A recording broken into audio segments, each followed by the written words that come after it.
Why are these young Canadians traveling hundreds of miles into the heartland of America?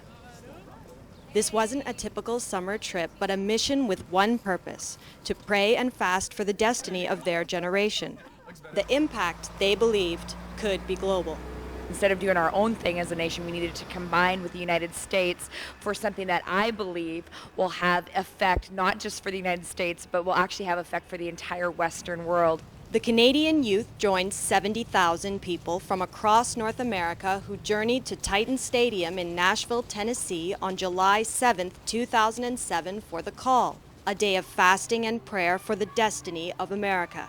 Right now, America is in a crisis on many different levels, spiritually, socially, and the only answer is for God to break in and cause recovery of these different facets of the U.S. society. And there seemed to be no better day for the Call than July 7, 2007, or 07/07/07. This date was chosen because it's a day of marriage. It's a day of covenanting ourselves to the Lord as a nation. And the significance is that 7 is a number of covenant in Scripture. In 1967, 40 years ago, what was labeled by the media the Summer of Love, where 100,000 young people gathered in San Francisco with a new boldness for immorality, a new boldness for rebellion and false religions. It's 40 years later, and so now we're coming before the Lord saying, Lord, reverse the trend of America. 40 is a biblical number, and so it's very symbolic that the Lord would say 40 years are up, and it's now time, if you will, to return to me. Right now, pastors and youth pastors from all over the nation, and stand and kneel before God and begin to ask forgiveness. Prayer and fasting is the God-ordained means to call God on the scene. I mean, God could skip the prayer and fasting dimension, but He wants to do it through relationship with His people. With a solemn pledge, the masses of youth committed their generation to God.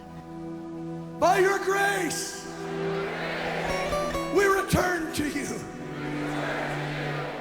And we bring this nation, America, back into covenant with you. We marry you today. We marry you as a nation. Take America back into your heart, God.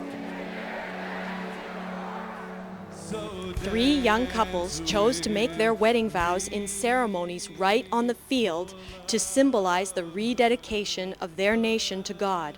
Many believe that, like the Summer of Love, the Call may spark a cultural shift with a worldwide impact. It's like as though God drops a pebble down into the big sea of His purposes, and He's just looking for places of beginning. And then from there, there's ripples, even tidal waves go out. This is about shaking the nations. And right in the midst of it was the contingent of Canadians. By standing with their neighbors to intercede for America's future, were the young Canadians stepping into their own destiny as well? We all know that our national destiny is that we will bring healing to the nations. You know, that whole thing in Revelations, that the leaves of the trees are for the healing of the nations, and our flag is the only one with a leaf on it. So we're coming here to fulfill that. Could the heart of a nation be turned back to God in a single day? If so, it may be proof that once again, the times are changing.